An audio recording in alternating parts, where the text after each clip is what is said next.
Tamang lakad lang guys. Dito ako sa beach ng Marvick Cloud. Sobrang ganda dito sa sa Turkey. Talagang sobrang na-enjoy ko. Meron din dito mga nanguhuli ng isda namimingwit. Ayan, ganito kaganda dito. Ayan nyo guys. Worth it yung pila ko dun sa dun sa agency sa Pinas. Kahit ang haba-haba ng pila dun sa pag-apply, interview. Pero pag andito ka na, grabe, worth it. Sobrang ganda. Ayan dito sa Turkey, hindi bawal dito yung mga turista na sa dagat. Kahit anytime pwede ka dito maligo, walang bayad, libre lang. Tapos kahit dun sa city, pag pumupunta kami doon, okay lang, free smoke sila dito. Tapos pwede ka rin uminom. Pero syempre, pag Pinoy tayo, syempre andun yung respeto natin. Huwag na natin dalihin yung yung kung galing natin sa Pilipinas. Yan. Dito, pag may pera na ako, bili ako ng pangbingwit. Kasi pwede dito mamingwit eh. Dito sa Ayan linaw yung linaw ng dagat Sobrang ganda. Ayan grabe, worth it. Nakapunta dito sa sa Turkey. Ganda. Tapos dito, wala masyadong suoy. Ay, yung suoy? Yung ba? Tawag nito? Wave. What the call? Basta alon, ganun wave. Suoy, paano sa amin yun? Sa amo. Yan ganda Eee.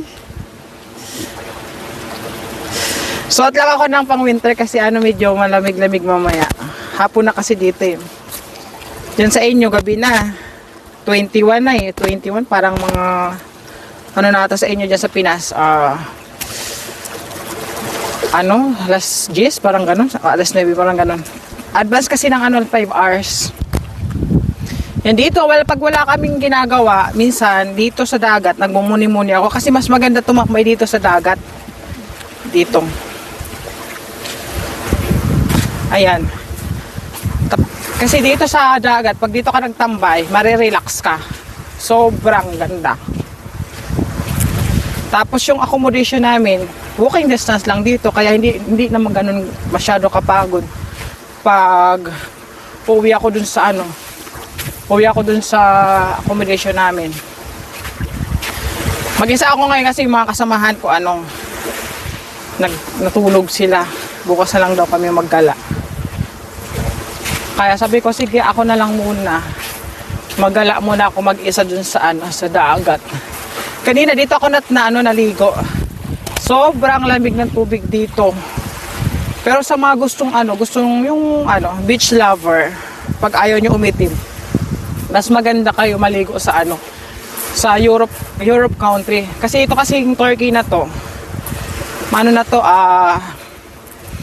Pinapagitna na kasi ito ng Europe, kaya malamig na din dito. Pero malapit na rin yung winter dito.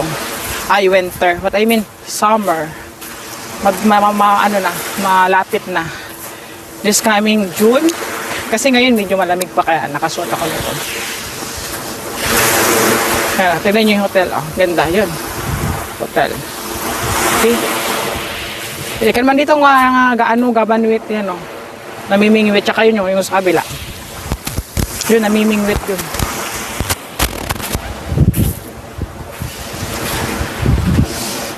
Ayan. Pero, samahan nyo ako kasi gusto ko nang umuwi kasi anong oras na din. Maglalakad lang ako. Malapit lang yun dito, yung uwian namin. Uwi na ako kasi magmerienda ako, nagugutom ako eh. Yun lang, pero hindi lang to yung hindi lang to yung dagat na maganda ha. Meron pa ditong mga magagandang dagat. Aside dito sa Marvick Club, may pa siya dito. Doon naman yung mga ibang mga Yung mga ibang Pinoy, nag-work sa Pasya. Pero, kunti lang din sila dun. 5 lang. Unlike sa amin dito, parang nasa ano ata kami, nasa 15. 15 kami dito. May mga ano dun, mga tupa ba yun? Tupa o kambing. Basta ganun. Ko alam yun. Dito yung mga ano nila, yung mga basurahan, yan mga basura. Ang dami pang mapapakinabangan pero ano na magagawin ko dyan? Oy.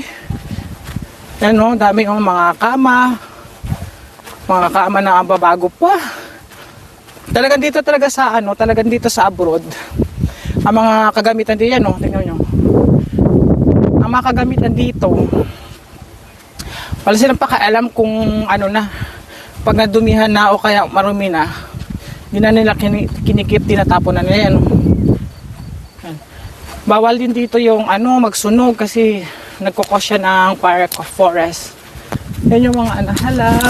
Manaba! Ayan, mga tapa. Yan, ang kukit nila. Diba? Oo. Oh, sorry. Manaba! Yan kasi yung nila, yun yung pangpati dito sa sa Turkey, Manaba. Yan. Mababait mga tao dito. Napaka-approachable din nila. Curious nga sila nung makakakita sila ng mga Pinoy. Pero meron din dito mga mga ibang lahi. Indio ba yun? Indonesian. Naku, para lang mga Pilipino, para res ang mukha. Pero syempre, iba pa rin tayo mga Pinoy. Kasi, mga tayo exotic tayo pangmalakasan tayo sa sa mga mapuputi dito. Kaya siguro tatagal dito, magkakajowa talaga ako dito. Jowa. Joke lang ha. Syempre trabaho lang tayo dito. Ipon-ipon. Kasi para may mapundar sooner or later. Alam nyo naman ang hirap ng buhay dyan sa Pinas. Naku. Kaya ako napilitan talagang na dito, magtrabaho kahit medyo mahirap. Pero dahil nga sa pangarap, kailangan mo talagang i-achieve yung goal mo. Yan. Pag plano ka, dapat gawin mo talaga para sure goal ba. Kaya kayo, pag plano, gawin mo kaagad. Naku, baka bukas sa pangalawa, dito ka na rin sa sa abroad. Ang saya. Yan